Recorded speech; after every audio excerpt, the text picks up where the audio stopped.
Por que as pessoas discutem? Por que às vezes as conversas parecem um rodopiar sem fim, sem chegar a lugar nenhum?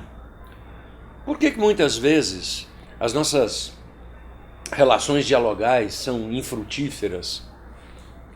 Estas são questões que eu quero discutir com você nesse bate-papo que teremos nos próximos minutos.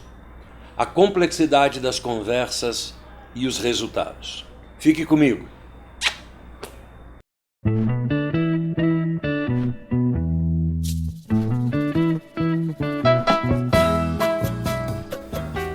René Descartes, século XVI, ele disse uma frase uma vez que é muito significativa para os dias de hoje. Ele dizia assim: defina os termos que as discussões cessam. O que se queria dizer com isso, numa proposta racionalista, é que a partir do momento que todos os interlocutores sabem exatamente o significado das palavras e das coisas que estão utilizando, muito provavelmente as discussões cessam porque não há muita discordância necessariamente a partir do momento em que as pessoas conhecem sobre aquilo que se está falando.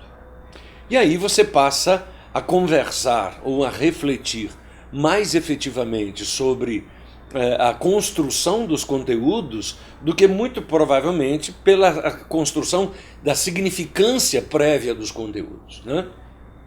Então, quando René Descartes dizia isso, ele dizia, olha, defina os termos que as discussões cessam.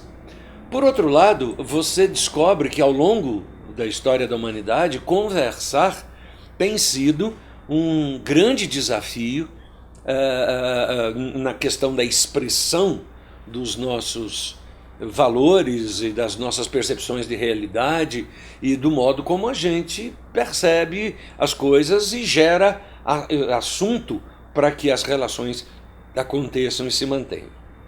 Então, existe um nível conversacional que eu diria que é um nível de entretenimento, que são aquelas conversas que você tem tomando uma cerveja, conversando com os amigos, rindo, né? Que são conversas muito pouco estruturadas, mas que são conversas cujo grande objetivo é trazer em si mesmas o entretenimento relacional, né? Se você pensar bem, destas conversas de entretenimento, você se recorda muito pouco. Elas são extremamente efêmeras. Então são conversas que você as tem, tomando uma cerveja, batendo um papo com os amigos na praia, falando sobre qualquer coisa, mas quando essas conversas, quando aquele setting se conclui, muito provavelmente o conteúdo dessas conversas se dissipa. Você não fica gastando a sua mente em preservar estas conversas, e elas são, eu as chamo de conversas de entretenimento. Existe um outro tipo de conversa que a gente chama de conversas instrutivas ou conversas instrumentais. São aquelas conversas que a gente tem que efetivamente determinam relações operacionais dialógicas que estão acontecendo entre aqueles atores. Então, por exemplo, você diz para um garoto, olha, coma de boca fechada, sente-se de uma forma mais adequada, por favor, cumprimente as pessoas, me traga aquele relatório, enfim, são conversas que você tem onde você instrumentaliza, né, orienta as pessoas para fazerem determinadas coisas, e aí nestas conversas instrumentais, né, elas estão envolvidas os pedidos, estão envolvidas as ofertas, estão envolvidas as coordenações de ações no sentido genérico das coisas, estão envolvidas as reclamações. Então nós temos um grupo de conversas que a gente chama de conversas de entretenimento, nós temos um conjunto de conversas de coordenação de ações, que são conversas para que as coisas sejam feitas, né? tanto do ponto de vista da minha oferta para o mundo, quanto no sentido dos pedidos e reclamações que faço, etc., que é um segundo tipo de conversa.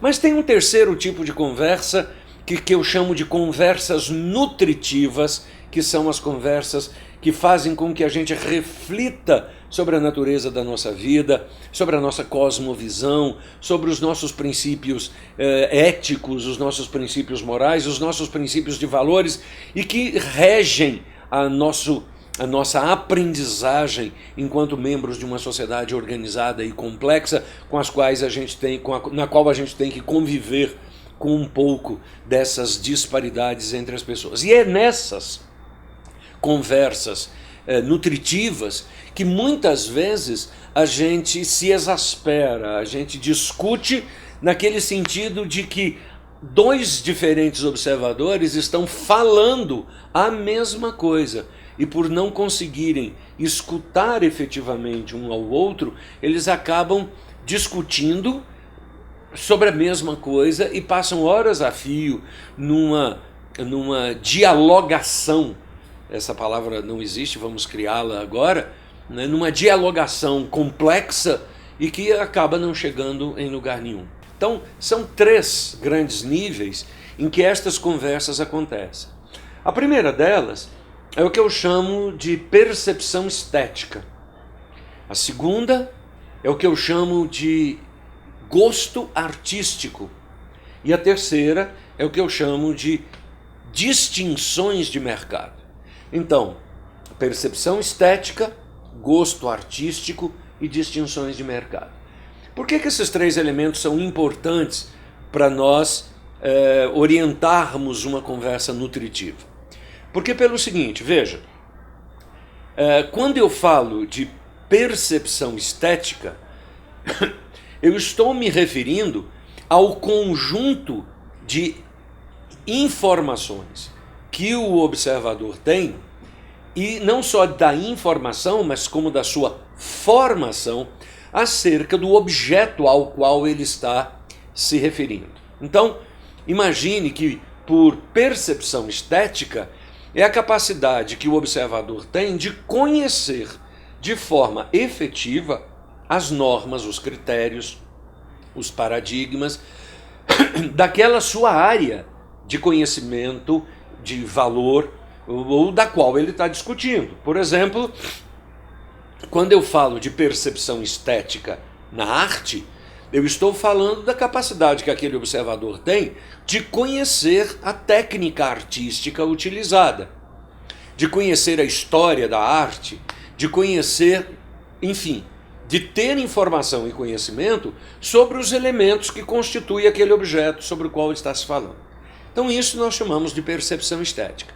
Um segundo elemento, quando eu falo de gosto artístico, eu estou falando se aquilo que você observa, você gosta ou não gosta.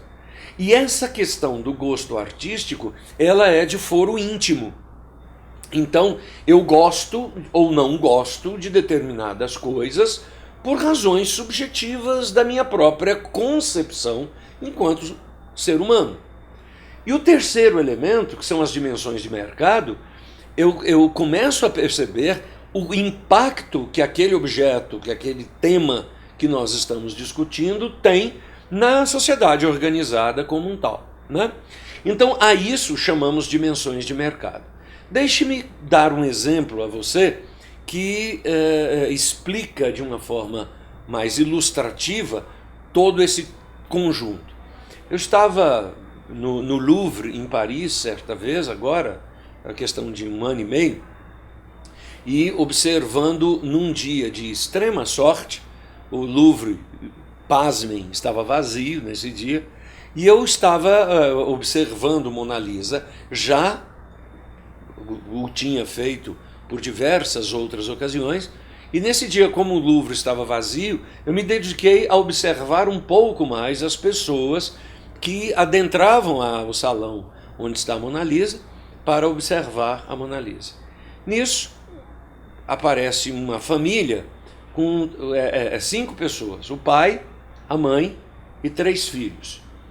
Eles andam por um caminho que estava lá previamente determinado e dão de cara com a Mona Lisa. O pai, em alto e bom som, vira para a esposa e para os 3 filhos e diz textualmente assim: isto é Mona Lisa?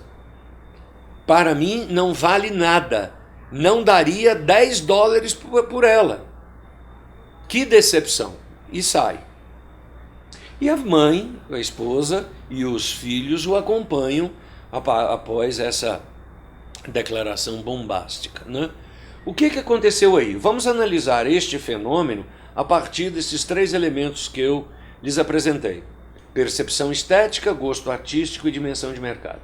Primeiro, este pai, este senhor, pode não ter nenhuma percepção estética. Ou seja, ele não conhece da arte, ele não conhece de técnica de pintura, ele não conhece absolutamente nada sobre os elementos artísticos que estão presentes no quadro da Mona Lisa. Portanto, ele não tem nenhuma distinção daquilo que chamamos de percepção estética. O segundo elemento é o gosto artístico. Ele não gosta daquele quadro. Ou seja, ele olha para aquele quadro e o quadro não desperta nele nenhuma emoção, a não ser a emoção do desgosto. Eu não gosto daquilo que vejo. Ele não me provoca absolutamente nada. Mas, no que diz respeito às distinções de mercado, este senhor não pode ignorar o fato de que ele está diante de uma obra que mobiliza milhões de pessoas ao longo do mundo, que gastam milhões de dinheiros todos os dias, ao longo de centenas de anos, para ver esse quadro. Quer dizer, um dos quadros mais visitados na história da humanidade é Mona Lisa, de Leonardo da Vinci. Quer dizer, veja, eu não tenho percepção estética, o meu gosto artístico não tem nenhuma relação com aquela coisa, mas eu não posso negar o fato de que milhões de pessoas estão observando aquele quadro. Ou seja, no mínimo, eu deveria ter a humildade de perguntar o seguinte: o que esse quadro contém que mobiliza milhões de dólares, milhares de pessoas, há centenas de anos, e que faz parte da grande curiosidade humana? Então veja, este é um exemplo interessantíssimo para a gente poder caminhar no entendimento desses processos. Agora, olha só, vamos continuar ainda com o exemplo da Mona Lisa e o caso do pai desgostoso de vê-la. Eu posso agora ser um outro observador que conheço tudo sobre arte. Eu entendo toda a técnica pictórica, eu entendo toda a técnica plástica, eu estudei Leonardo da Vinci, eu estudei a estética da arte, eu estudei a história da arte, eu entendi os processos pelos quais a Mona Lisa foi feita, eu entendi tudo sobre aquela arte. Então eu conheço a obra, eu olho para a obra e sei dizer se ela é bem pintada, se ela é mal pintada, se ela é uma boa obra, se ela é... Enfim, eu tenho essas distinções. Olhando para a Mona Lisa, aí eu construo um juízo estético sobre ela. Eu digo, olha, é um quadro bem estruturado, bem pintado, a técnica apuradíssima. Então veja, eu estou falando da minha percepção estética. Quando eu vou para o gosto artístico, eu posso, apesar disso, olhar e dizer, mesmo assim, eu não gosto da Mona Lisa. Ou seja, eu sei como é que ela foi pintada, sei da importância, sei disso, sei daquilo, mas não gosto. Perfeito.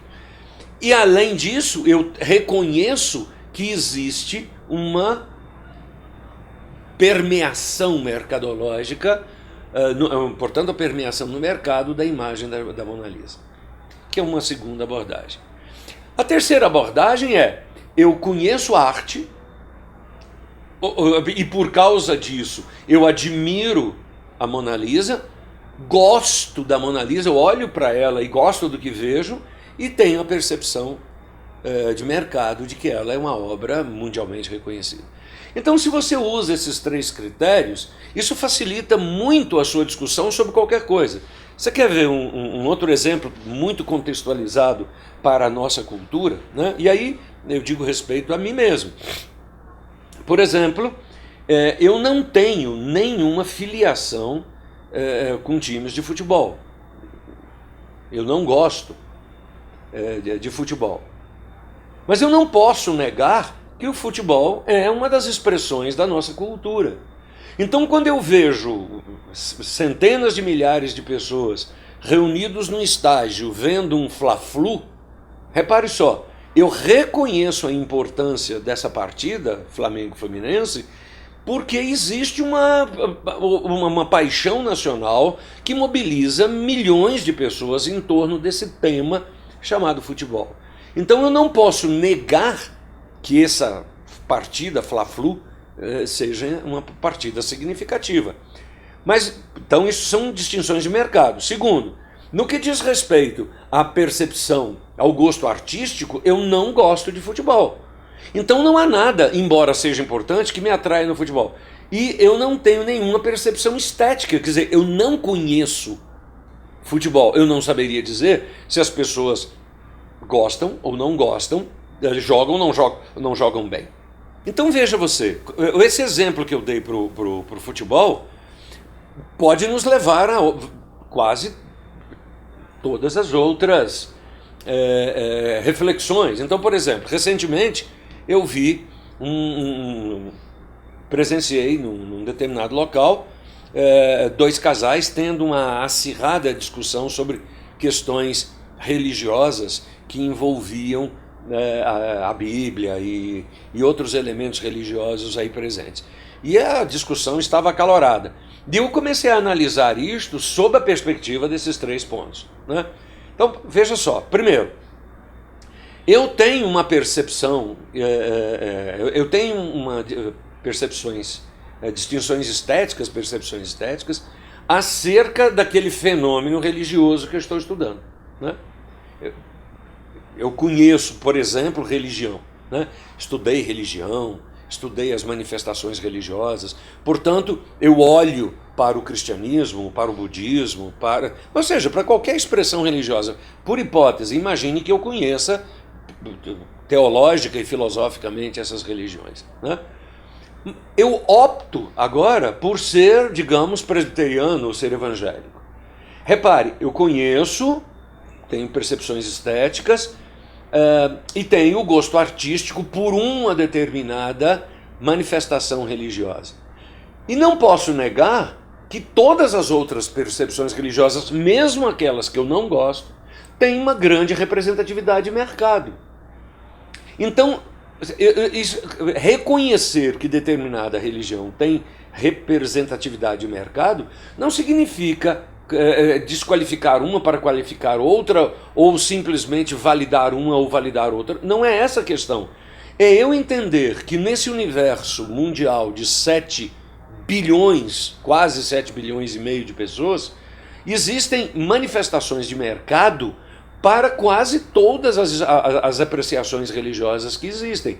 Portanto, mercadologicamente, elas têm adeptos, e eu tenho que reconhecer isso. Isso é um fato. Isso não depende de mim, portanto, não cabe aqui o julgamento de certo ou errado. Na questão do gosto artístico, também não. Porque, veja, eu gosto de certas coisas e não gosto de certas coisas. Quer dizer, ainda do ponto de vista religioso, existem certas liturgias, ou seja, modos de fazer, que eu gosto. Outros modos de fazer eu não gosto. E aqui também não se estabelece a condição de nenhum julgamento de valor, porque é uma questão pessoal. Aqui é uma questão mercadológica, aqui é uma questão pessoal. E nesse primeiro elemento, no que diz respeito às construções, né, daquilo que eu estou chamando de distinções ou de percepções estéticas, aqui diz respeito ao grau de conhecimento que eu tenho daquela coisa.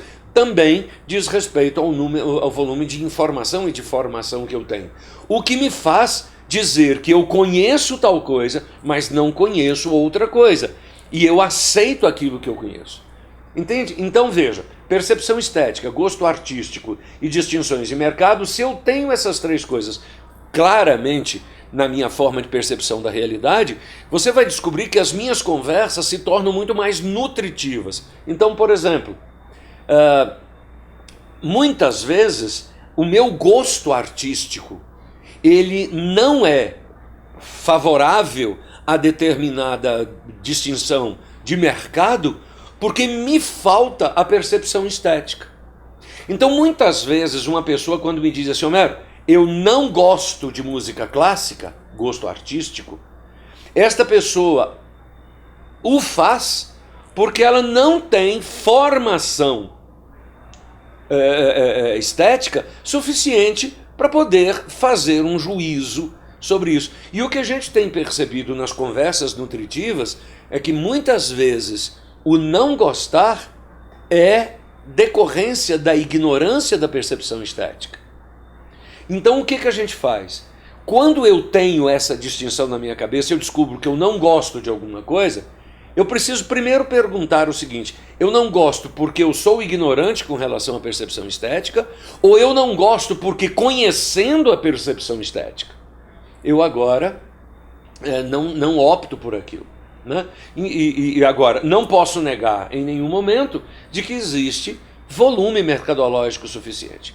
Recentemente eu estava em Las Vegas, ali no Rock in Rio, e Las Vegas, estava lá no último dia, fui lá assistir o encerramento daquele show maravilhoso.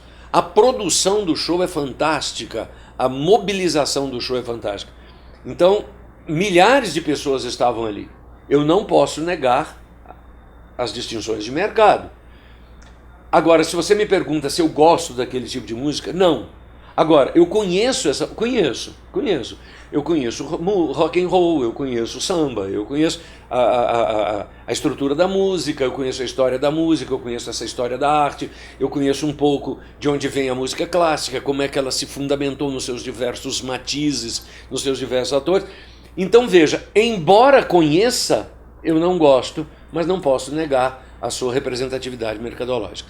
Isso faz com que agora a discussão, ou ela se dá no limite de coisas que eu não conheço sobre o rock, que se vier a conhecer, eu passo a gostar, ou a conversa agora transita simplesmente pelo fato de gostar ou não gostar. E isso não me leva a lugar nenhum.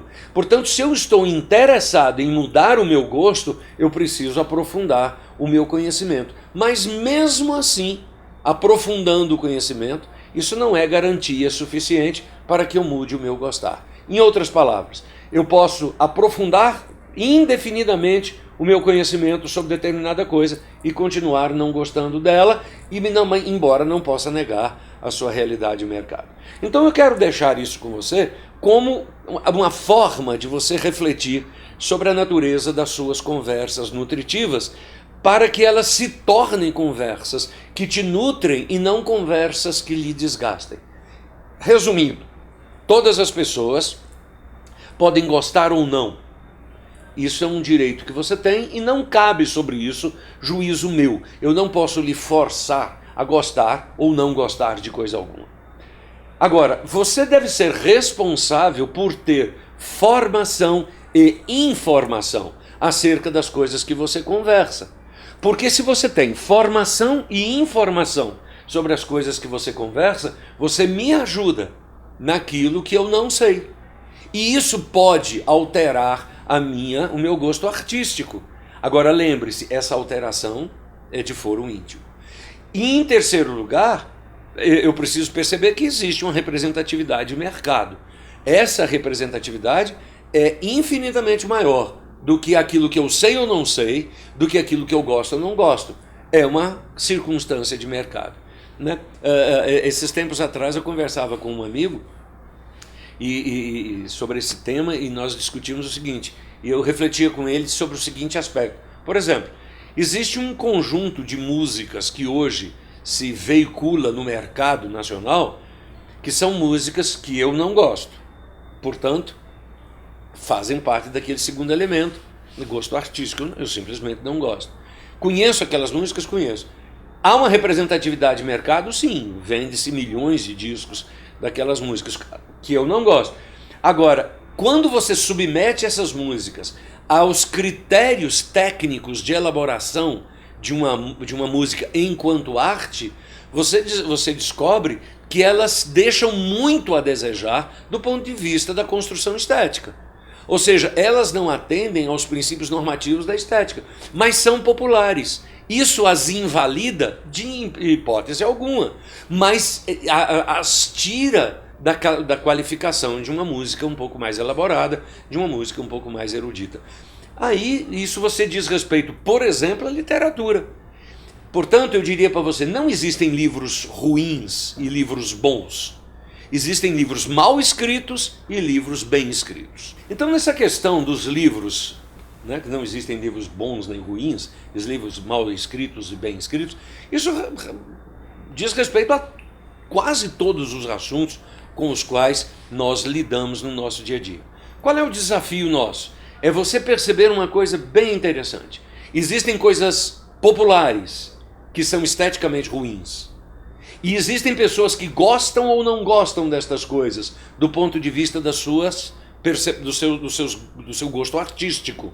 Agora, existe uma norma que gerencia, que estabelece as bases para as quais as coisas sejam feitas. Então, estas coisas merecem o meu conhecimento. Então veja, eu não posso, em nome de uma liberdade qualquer, escrever um livro cometendo erros de português porque é a minha forma de escrever. Não. Se você quer escrever, você tem que seguir a norma.